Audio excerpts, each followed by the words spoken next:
warahmatullahi wabarakatuh. Ya, hari ini ini pertemuan yang pertama berarti ya. Ya, baik. Asyhadu an la ilaha illallah wa asyhadu anna Muhammadar Rasulullah. Allahumma shalli ala sayyidina Muhammad wa ala ali sayyidina Muhammad. Qadis rasulullah wa amri wa qala lisani wa qawli. Sebelumnya mungkin kita perkenalan dulu ya. Ya. Ini kan kampusnya yang di Darun Najah yang di Bogor kan? Iya, namanya Bogor ya. Soalnya saya dulu pernah, saya kan kuliahnya di IPB waktu S1 ya. Jadi mungkin sebelumnya perkenalan diri dulu supaya kita saling mengenal ya. Nama saya adalah Yaya RC Pujiharto. Ya, kalau dilihat dari namanya kira-kira tebak dari mana? Oh, dari Jawa.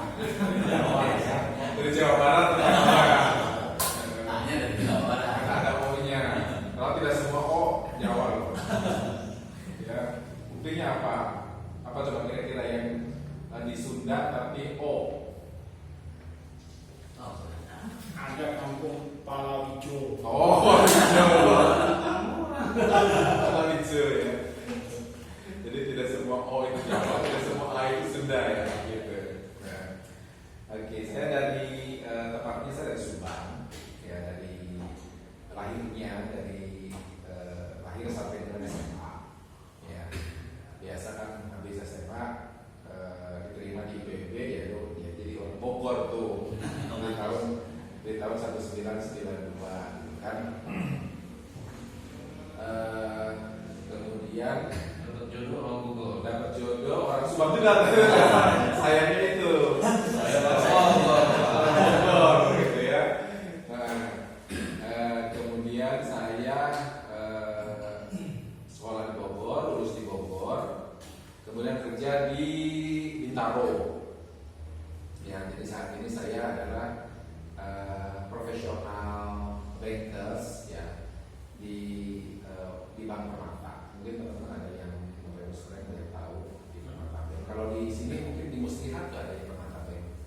Terus di Jalan Tanjur juga ada. Kemudian di Pajajaran juga ada ya.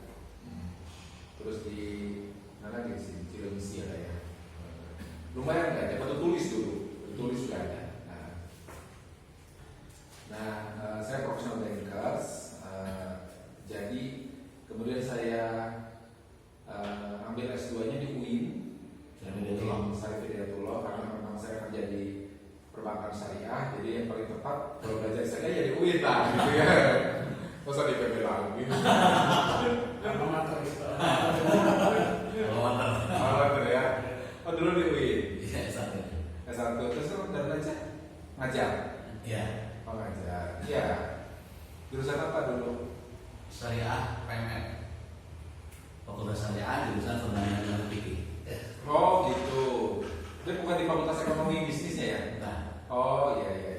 Kalau dari saya itu ini lah ya. Pakar-pakarnya gitu ya. Nah terus, jadi tapi bukan berarti lulusan Darun aja semua enggak kan? Untuk sekolah tingginya bukan, hanya saya yang dari UIN. Yang lain dari Darun aja. Ini udah lulus dan ngajar di situ kan? Iya. Ya gitu ya, jadi pengajar ya.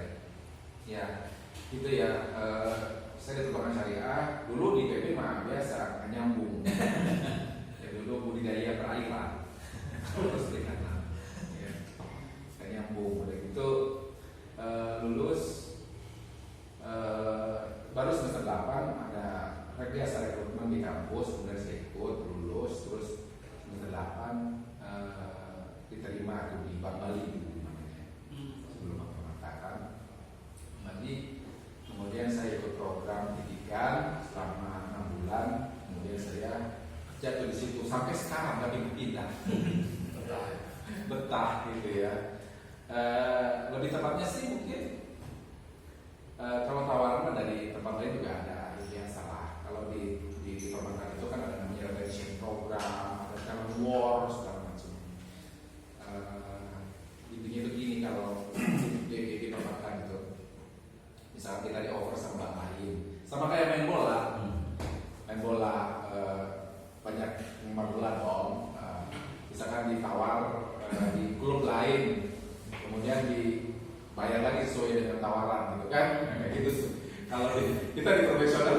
sama, dia banyak jadi pemain cabutan.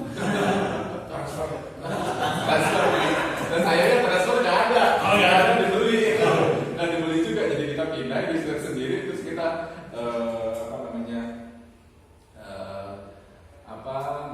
kita dibayar dengan sejumlah benefit tertentu, kemudian sama Bang Asam, kamu dibayar berapa di situ? Karena kita bilang X rupiah, ya udah saya bayar X rupiah, kamu jangan pergi, kayak gitu tuh.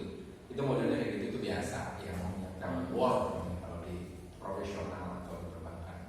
Makanya banyak profesional atau perbankan yang profesional ini pelatihan tidak, kayak gitu. Ya jadi tidak seperti mungkin Bapak Ibu yang di kampus, juga pernah ada kali ya, yang di kampus. Cuma kalau di kampus kan banyaknya bukan pindah ya, tapi poligami ya. Maksudnya kampus satu lagi Luar biasa. Iya. Jadi maksudnya di tempat lain ngajar gitu ya. Jadi dua tempat ya. Atau tiga tempat atau empat tempat biasa, sama seperti dosen gitu ya. Kemudian saya setelah dari UIN, kemudian saya ngambil Trisakti, ya Trisakti waktu itu Ikut demo kan dulu nggak? ya Ikut demo dulu. ikut demo. Tapi saya nggak ikut yang ditembak loh. Itu ya nggak tahu tuh yang demo siapa ya. Kayaknya sebelum saya masuk deh. Trisakti kan gara-gara terkenal gara-gara itu ya. Jadi itu belum zaman tapak belum ya? Lebih tepatnya zaman saya, tapi saya baru masuk kerja tuh, jadi belum masuk Trisakti. Nah, Trisakti saya tahun 2018.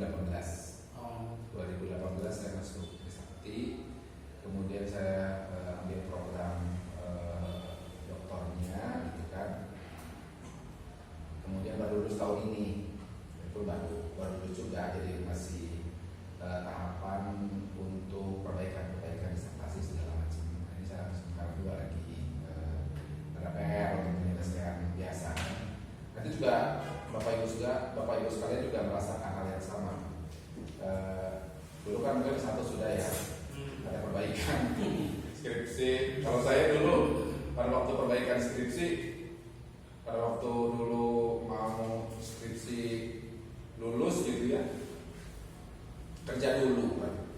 Jadi saya 6 tahun tuh udah di PDOP mau seperti DO karena kasihkan kerja gitu ya, kerja udah gitu ya udah akhirnya saya ini gitu saya bereskan lulus S1-nya gitu. Tapi jujur sampai sekarang juga kalau mimpi itu mimpi bukan mimpi tesis atau mimpi desain, mimpinya skripsi belum selesai.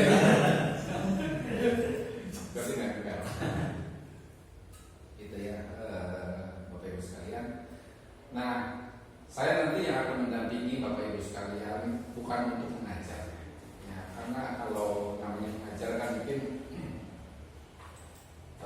saya yang paling pintar gitu ya, padahal belum tentu gitu, dalam pelaksanaannya.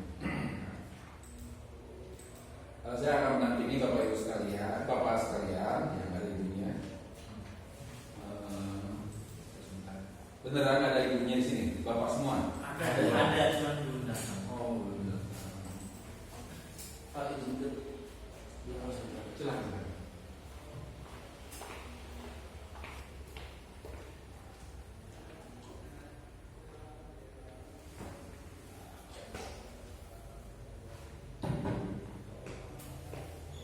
Saya akan mendampingi Bapak Ibu rekan-rekan sekalian, dengan Bapak sekalian untuk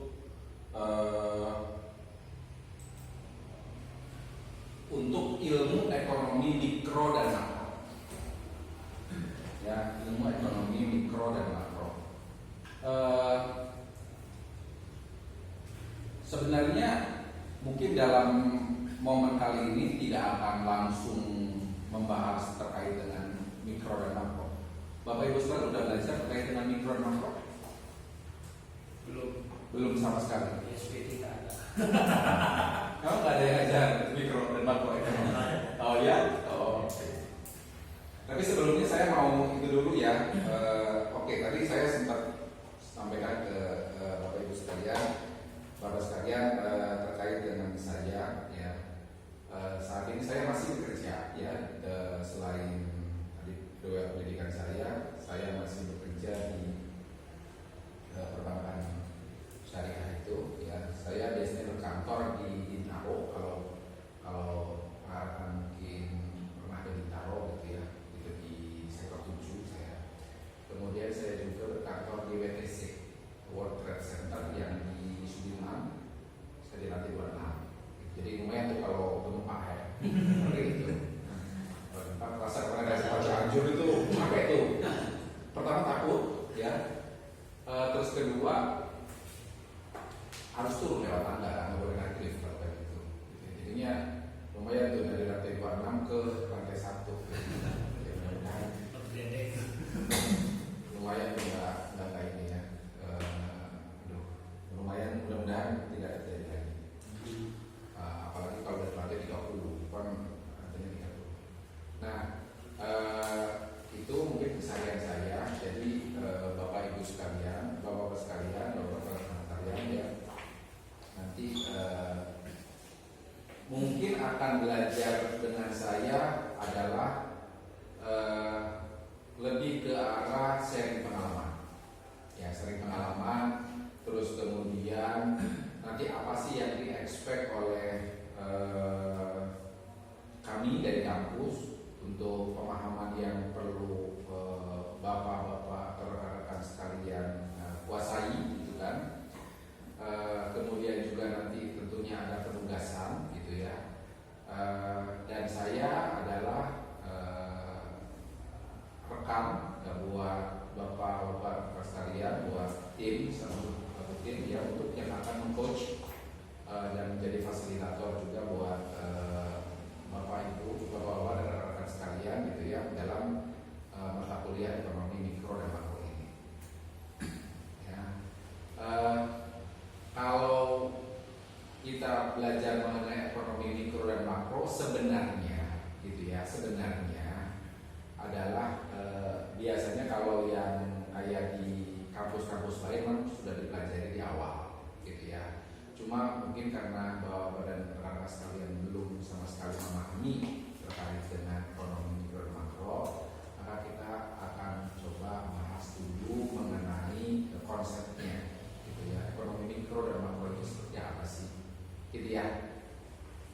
Nanti setelah itu kita akan perkuat kepada, karena kita adalah jurusan atau program studi syariah, maka kita akan perkuat di ekonomi syariahnya tentunya. Kalau ekonomi syariahnya sendiri tentunya Bapak Ibu sekalian akan melihat bahwa kita itu apa namanya ya, kan mungkin saya adalah orang yang punya pengalaman sekitar 25 tahun di perbankan syariah. Nah, sehingga nanti teman-teman sekalian bisa saya sharing gitu ya terkait dengan pelaksanaannya seperti apa sih gitu ya. Apakah memang terjadi irisan atau perbedaan yang signifikan antara ilmu ekonomi konvensional dengan ilmu ekonomi syariah. Tentunya di berbagai macam itu ada ini ya, ada namanya perbedaan yang cukup signifikan sebenarnya. Tapi juga ada beberapa juga persamaan yang bisa kita yang bisa kita ambil jalan tengahnya antara ekonomi syariah dan ekonomi yang konvensional. Dalam pelaksanaan itu gini, misalkan contohnya kayak di perbankan syariah. Ya, perbankan syariah dengan perbankan konvensional kan sama-sama sistem ekonomi ya. Itu antara saya dengan konven sebenarnya kalau saya lihat dari segi pelaksanaannya ya mirip ya. Cuma miripnya itu ada beberapa hal atau basic yang memang tidak bisa dipersamakan, seperti air dan minyak. Ya, gitu. Jadi kita dalam pelaksanaan menjalankan bisnis syariah, di satu sisi mungkin kita bisa samakan dengan konver. Kan sekarang itu dari strategi bisnis kita itu mengalami kesulitan bahwa masyarakat itu sudah teredukasi sedemikian rupa dengan ekonomi konvensional, betul? Sepakat seperti itu ya, Bapak Ibu sekalian, rekeningnya di bank konvensional atau bank syariah? Dua-duanya. Ya, kamu, Mas, rekeningnya di bank mana? Rekening saya semua di bank konvensional. Gitu ya.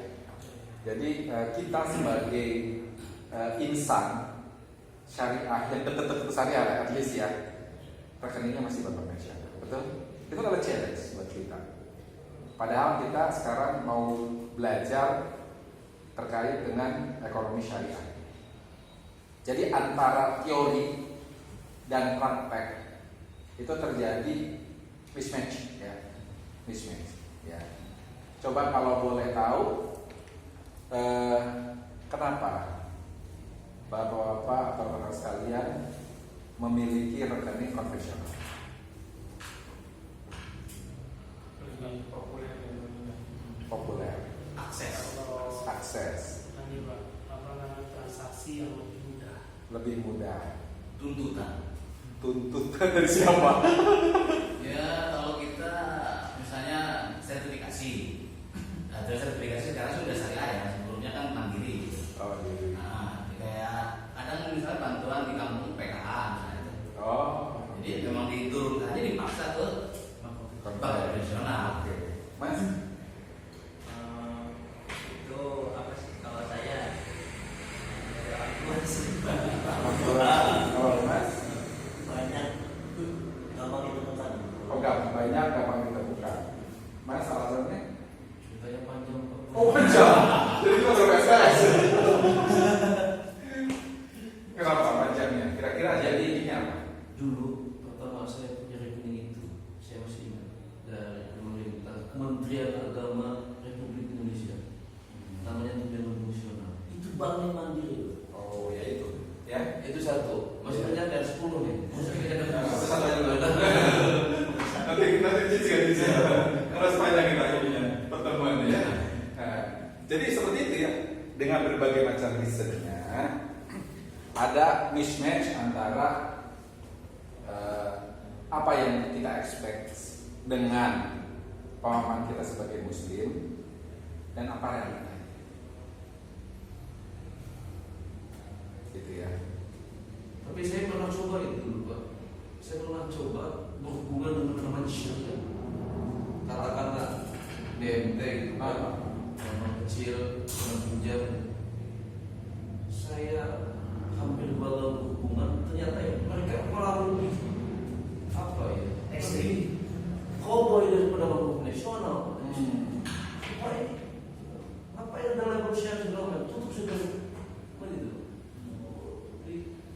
Nah, Wah, jadi bahas. ya itu adalah challenge juga. Nggak apa-apa, itu challenge. Artinya adalah tantangan buat kita, ya, bahwa itu memang di masyarakat seperti itu, gitu ya. Bukan berarti saya mau menyatakan bahwa ekonomi syariah itu sudah terimplementasi dengan baik di lapangan, itu belum. Ya, tadi Pak Dr. Isna sampaikan bahwa syariah itu sendiri memang masih baru, tidak ini ya, tidak apple to apple kalau dibandingkan dengan sistem profesional yang memang sudah lama banget. Jadi dulu bank bukan syariah, Baitul Mal itu bukan syariah. Zamannya para sahabat ya tuh, lalu perdagangan, lalu rumah bikin Baitul Mal itu bukan syariah. Apa itu konvensional atau gimana? Ya, namanya dulu memang nggak ada syariah atau Islamic Bank, namanya Baitul Mal. Baitul Mal aja. Cuma memang dalam pelaksanaannya namanya Baitul Mal itu kan dijadikan referensi ya untuk perkembangan bank syariah saat ini. Itu kalau zaman sahabat memang belum ada. Malah di Indonesia sendiri dikenalnya syariah. Coba teman-teman ke Arab sana, nggak ada tuh ekonomi syariah. Ya, yang ada itu Islamic banking. Ya, cuma kan prakteknya juga bisa macam-macam karena kan ekonomi syariah itu kan perbankan syariah itu kan biasanya berdasarkan banyak perbedaan di antara negara. Ya. Jadi misalkan di Malaysia yang namanya perbankan syariah itu modalnya begini, mazhabnya. Ya. Terus di Indonesia seperti apa? Jadi kan itu ada yayasan MUI. Kemudian di Uni Emirat Arab misalnya, ya, karena memang namanya kan itu berdasarkan fikih, kan? Fikih sendiri udah banyak ya, fikih muamalah kontemporer segala macam. Jadi berkembang. Sehingga dalam pelaksanaannya itu dan by nature mungkin Bapak Ibu sekalian tahu ya, bahwa kalau yang namanya fikih itu adalah by nature adalah berbeda, betul. Bisa beda. Fikih di negara ini disesuaikan dengan adat istiadatnya, gitu ya. Di Indonesia seperti apa, kemudian di Malaysia beda seperti apa, kemudian di Uni Emirat Arab. Kita mau mempermasalahkan terkait dengan fikih, ya kayaknya benar. Agak susah. Tapi kalau kita tentang tauhid segala macam itu udah jelas, kita tidak bisa gugat gitu. Kalau itu bisa kita permasalahan. Kalau ada yang sholatnya maghribnya 5 gitu, nggak bisa ya gitu. Tapi kalau fikih kan bisa beda. Ya tergantung dari tergantung dari daerahnya, tergantung dari orang-orang yang di dalamnya. Meskipun memang secara fikih itu juga bukan fikih yang liar gitu ya, tapi dia masih